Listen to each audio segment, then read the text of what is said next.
the name of the Father, Son, and Holy Spirit, one true God. Please be seated. I read this morning from the Gospel according to St. Luke chapter 9, starting with verse 51. When Jesus was about to begin his public ministry starting from Jerusalem. And he wanted to go to Jerusalem and asked his disciples to go and prepare his way while he was going through the city of Samaria. And the people of Samaria, when heard that Jesus was coming through their village, they were happy. But when they knew that he won't be staying there too long, rather will be going to Jerusalem further. And that made them angry. Now, many of us want to do something terrible when people do things that we believe that was not good for us. The Samaritans also did the same. They said, we don't want to go to Jerusalem for worship, and we don't want Jesus also to go to Jerusalem. And if he goes, we will have nothing to do with him, and we would not arrange any hospitality.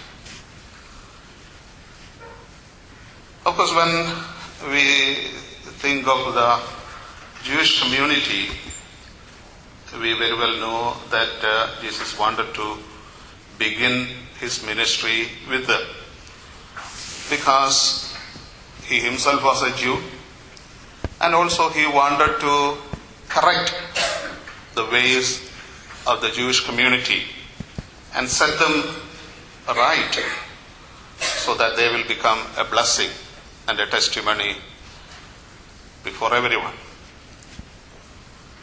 But for the Samaritans, that was not the case.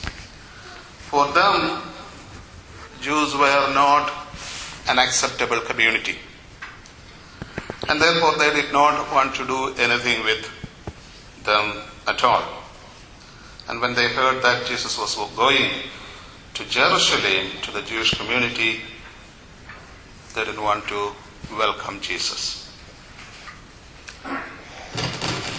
The Samaritans and the Jewish community, as we all know, were not in good terms. It started way back in the probably 6th century BC. Each community blamed each other for what they were and what they did. And they had their own reasons to do that. The Samaritans thought the Jewish community were wrong in breaking the relationship with the Samaritans. And the Jewish community thought, well, the Samaritans are wrong because they split the nation and went away with 10 tribes to the north and established an independent worship site for themselves. So they were for centuries sort of enemies and did not have anything between them. But for Jesus, he wanted to bring them together. As Paul puts it, he wanted to bring down the barrier that separated every community from each other. And therefore he wanted to go to Jerusalem, starting from there, wanted to spread the good news everywhere. The Samaritans could not rise to that a great objective Jesus had in his mind. And then comes the role of the disciples of Christ. Seeing these Samaritans not so much welcoming Jesus, wanted to take revenge on them. And that's what many of us wanted to do. The disciples went and told Jesus, no, these people are not very friendly. And therefore, shall we ask, as in the time of Elijah, to consume them by sending fire from heaven? And this is what many of us want to happen in this world. If somebody is weeping against us, they have to be eliminated from the face of the earth. And that's what happened everywhere in this world, politically, economically, and socially. That's what we are now contemplating on going to Syria and doing some nonsense there. 2 of the bishops are being abducted in Syria because the opposing party did not like their position of making peace between the warring groups. Many of us are not exceptions in this matter. We want to take revenge. Sometime back when Mahatma Gandhi was leading the independence struggle in India, certain white person came to Mahatma Gandhi and said, "No, you are not going to win this fight against the British. If you really are serious about winning, you should do something that is prescribed in our Old Testament, an eye for an eye." That was a good suggestion. We all would like it. And that is what many a time happens between communities everywhere in the world. Mahatma Gandhi said, "An eye for an eye will make the whole world blind." Christ rebuked the disciples and said, "You do not understand my mission, my gospel." Now, primarily, when we think that the other person is wrong, we are not understanding the other person. The Samaritans were right in accusing the Jewish community for certain things, but it does not make them also right. Now, historically speaking, God sure approved the division of the kingdom, because Solomon was not, towards his end, a very good king. And following him came his son Rehoboam, who was worse than Solomon. And therefore God said, "Let 10 tribes be separate for a while."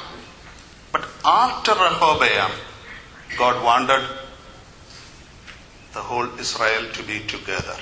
But the Samaritans resisted. That God did not like, and that was not right on the part of the Samaritans. So when we accuse other people of being wrong, it doesn't mean that we are right. And therefore, it is a responsibility on our part to sit down and see whether we are truly right, at least in criticizing or accusing the other people for what we think they have gone wrong in their deeds, words, or thoughts. Again, when we accuse people of what we think they have gone wrong, we are not considering the environment and the situation they are living in. Now, many a time we do not like certain race in this world. മലയാളികൾ വളരെ വെളുത്ത ആളുകളല്ല. പക്ഷേ കറുത്ത ആളുകളെ നമുക്ക് തീരെ ഇഷ്ടമല്ല. തമിഴ്നാട്ടില് നല്ല കറുത്ത മനുഷ്യരാണ്. അവർ കേരളത്തിൽ വന്ന് പണിയെടുക്കുന്ന നമുക്ക് ഇഷ്ടമല്ല. പക്ഷെ നമ്മളോട്ട് പണിയെടുക്കുകയില്ല. തമിഴ്നാട്ടിലൊരു നിയമമുണ്ട്, നല്ല വെളുത്ത ഒരു പെണ്ണിനെ കെട്ടാൻ കിട്ടിയാൽ സ്ത്രീധനം വേണ്ടായെന്ന്. വെളുത്തതിന്റെ വിഷമം ഇവിടെയുള്ള ആളുകൾക്ക് അറിയാവുള്ളൂ. എണ്ണയും പരട്ടി സൂര്യനെ കാണിച്ച് കൂടുതൽ വസ്ത്രമൊന്നുമില്ലാതെ നിലത്ത് മലർന്നു കിടക്കുമ്പോൾ അവരുടെ വിഷമം അവർക്കേ അറിയാവും. കറുത്തവർ കൂടുതലുള്ള സ്ഥലങ്ങളിൽ പോയി താമസിക്കാനോ അവരുടെ കുഞ്ഞുങ്ങളുമായി നമുക്ക് കൂട്ടുകൂടാനോ നമ്മുടെ കുഞ്ഞുങ്ങൾ കൂട്ടുകൂടാനോ വലിയ താല്പര്യം ഉണ്ടാവില്ല. അതുകൊണ്ട് those who came very early into this country wanted to make their children truly American. So they wouldn't speak Malayalam at home. They wouldn't eat Indian food. Eventually the children, because of their wisdom, which they had much more than what we had, found out that that's not possible. കാക്ക കുളിച്ചാൽ കൊക്കാവില്ല എന്ന് പണ്ട് കാരണവന്മാർ പറഞ്ഞിട്ടുള്ളത്.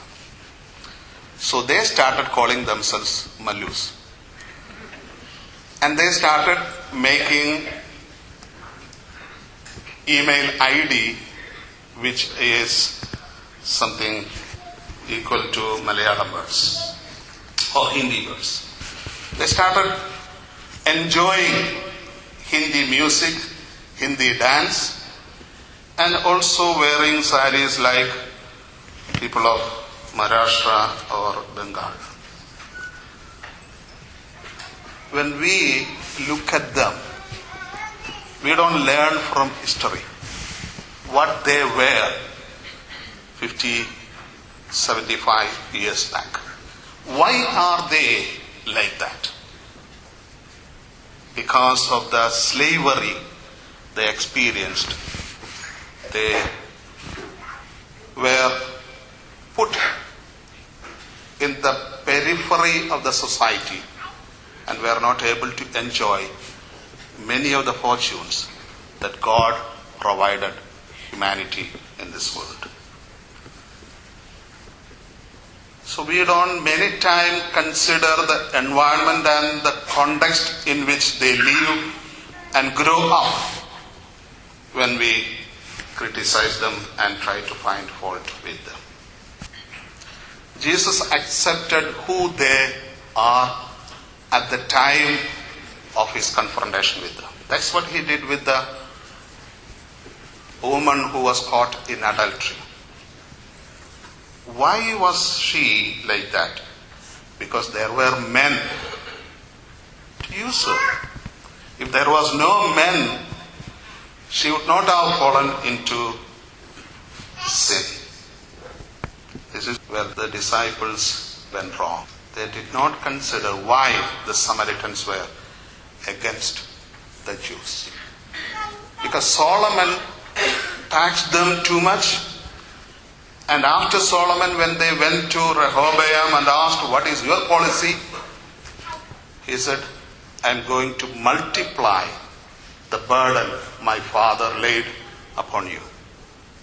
So they had to split. But when it comes to a situation where they could set the pace right, they didn't do it. And therefore they were also wrong in their manner. Again, what the disciples did was a negative approach to a negative situation. Now, Jesus never approached negatively to a negative situation. And now that starts from the very beginning itself. Creation. There was darkness upon the face of the earth, and darkness is something negative. But God divided between darkness and light and made darkness a time to rest. He looked at it and made it something positive. Now, many a time when we try to correct people, when we try to accuse people of what we think they have done wrong, we are helping them to continue to be like that always. This is particularly relevant in the case of bringing up our children. കുറ്റം കണ്ടാൽ അതിനെ തിരുത്തി നേരെയാക്കാൻ ശ്രമിക്കുന്നതിന് പകരം കഠിനമായ ശിക്ഷയിലൂടെ വീണ്ടും അതിൽ തന്നെ ജീവിക്കാനുള്ള പ്രതികാര ശൈലി വളർത്തുകയായിരിക്കും. കേരളത്തില് നമുക്കറിയാം ദുർഗണ പരിഹാര പാഠശാല എന്ന് പറയുന്ന ഏർപ്പാടുണ്ട്. ജുവനൈൽ ഹോം എന്ന ഇംഗ്ലീഷിൽ പറയും. അത് വാസ്തവത്തിൽ ഒരു ഹോമൊന്നുമല്ല. തെറ്റ് ചെയ്യുന്ന പിള്ളേരെ പോലീസുകാർ പിടിച്ചുകൊണ്ടുപോയി ജയിലിൽ ശിക്ഷിച്ച് ഇടുന്ന ഏർപ്പാടാണ്. അവിടെ നിന്ന് പുറത്തു വരുന്നവരിൽ 90% ആളുകൾ അകത്ത് പോയതിനേക്കാൾ വലിയ ക്രിമിനൽസ് ആയിട്ടാണ് വരുന്നത്. ഇത് പലപ്പോഴും നമ്മുടെ ഇടയ്ക്കും സംഭവിക്കാവുന്നതാണ്. When we try to correct people, if we are not approaching it in a positive way, how do we do that? Accept the person first, because that person is a creation of God. And if that is a creation of God, nothing can be bad in that creation, because whatever God created, He found good. So we need to separate between what is wrong in that person and what that person is in essence. Now, I have heard the preachers calling people sinners. A Christian can never call a Christian a sinner. No. He might sin or she might sin, but essentially that person is not a sinner. There is an attempt by God to bring that person back into the full participation with the divine and to sanctify that person. And that's why the fathers of our church would say, we are on a pilgrimage. It started from the very beginning of our baptism. And we are on a pilgrimage for us to become one like God. We don't become God, but we shall become one like God. And if you want to make it that way, we need to look at the future and see what we should become and work all the way up to make what we should be becoming. These days we are observing the days of resurrection. And this particular passage becomes very relevant to the season. That death and its power has once for all gone away from us. And therefore, the culture that is created through the resurrection of Jesus is a new culture. You cannot look at someone else and say he is wrong. He might do wrong things, but he is not wrong. And that is a new culture initiated through the resurrection event in history. It's our responsibility who claim that we are a saved community to look at people, things, phenomena with a positive approach and see what has gone wrong, why has it gone wrong, and what should be our methodology to make it right and to correct the wrong ways of anyone or anything. Jesus said, that's not my way. You thought we can destroy each and everyone who is against us. But then we are not saving. We are destroying. And that's not my way. And that's not why I am here. If we follow this culture, I'm pretty sure the kingdom of God will be established soon enough. Unfortunately, we still follow the sentiment and approach of the disciples, whom we think as wrong or stood against us, we hate. And hate multiplies. And that's what happens in the political world, in the economic world, in the social world, in religions and other communities. Here is a message for us to correct if we go wrong, that God's will may be finally done in this world. And that's what Jesus prayed for. Your will may be done. And that should be our prayer.